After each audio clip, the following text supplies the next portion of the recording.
Huge legal setback for Google. A federal judge ruling Monday the tech giant violated antitrust laws by maintaining a monopoly in online searching. The judge says the company spent billions on exclusive contracts to secure a dominant position as the world's default search provider. And the government said those contracts helped block rivals. Joining us now, Shelly Palmer, professor of advanced media in residence at Syracuse University's SI Newhouse School of Public Communications and CEO of the Palmer Group. Good morning to you, sir. So this is just the first lawsuit in the DOJ's pocket trying to rein in big tech. What are the implications of this ruling against Google? Well, I think this is a fascinating time for this ruling to happen. First of all, it's a lawsuit that's been going on for quite some time. And the legislation and our legal system is so far behind where the technology actually is. Yes, this is going to be an issue. Google's going to appeal. And so this lawsuit is so far from over. It's almost a little weird to be talking about it today because it's nowhere near over. But by the time it is over, the world is going to have changed because AI, as we are understanding it today, generative AI, is able to generate answers from websites that you don't visit. So this whole idea of searching Google to go to a website is changing literally as we're sitting here. Now, when you go to Google, they have a thing called AI overviews, or there are sites like perplexity.ai where you type in a question and rather than get taken to a website, you get a summary of what the information is you're looking for. And so by the time this is done, we may not actually have the problem that they're suing Google over. It's kind of a strange transitional time for this ruling to be coming forward. That is strange. You might be moving on to a separate issue entirely. But just to go to Google's defense, they're planning to appeal. The company says people choose to use its search engine because it's better than the rest of the competition. What do you make of that argument? 100%.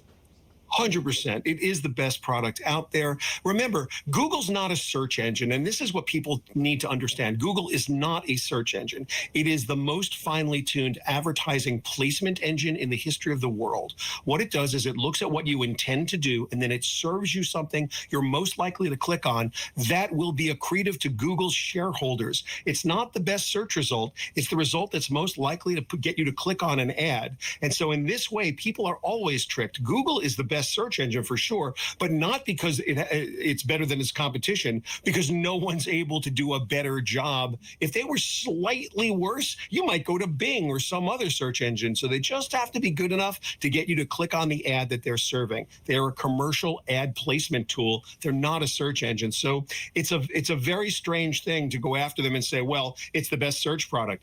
It's the best search product for Google shareholders, but there are way better ways to search the web. And in fact, we're learning about that now through generative AI. You can go get the answer you want immediately, as opposed to having to click on something where Google makes money. Speaking of which, some controversy over generative AI. Google is coming under fire for a new ad that shows a father helping his daughter write a letter to her favorite Olympic athlete, but instead of just tapping into the child's creativity, the father turns to an AI chatbot for assistance. Let's watch some of it first.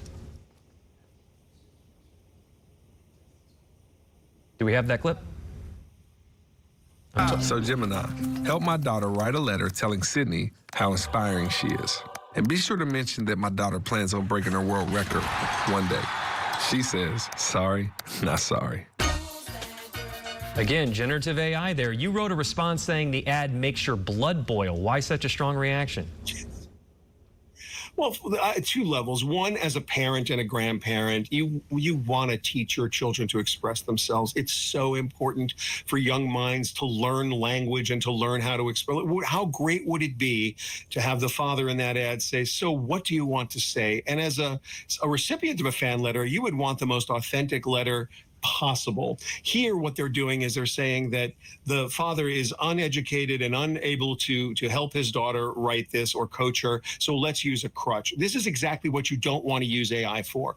Everyone watching, everyone listening, understand what I'm about to say and understand it deeply. AI is a skills amplifier. It is not a skills democratizer. If you think you can press a button and have AI do your work, you are going to fail miserably. This is a tool that will amplify your capabilities capability and make you more productive. If you know what you're trying to accomplish, you can accomplish it faster using generative AI. It does not in any way understand humanity. It doesn't understand your feelings. It doesn't know anything. It's a word calculator. So if you want to calculate the words you're saying and average up words, every word in the world that's ever been used to express yourself, all you're going to do is have the most mediocre letter in the world. And this is just the wrong message that Google sent. I can't believe they sent this message because they're facing plenty of the leaders in AI. I got to cut you off there. We're running out of time here, but they're facing plenty of backlash for it. Shelly Palmer, we appreciate your time so much. We'll be right back.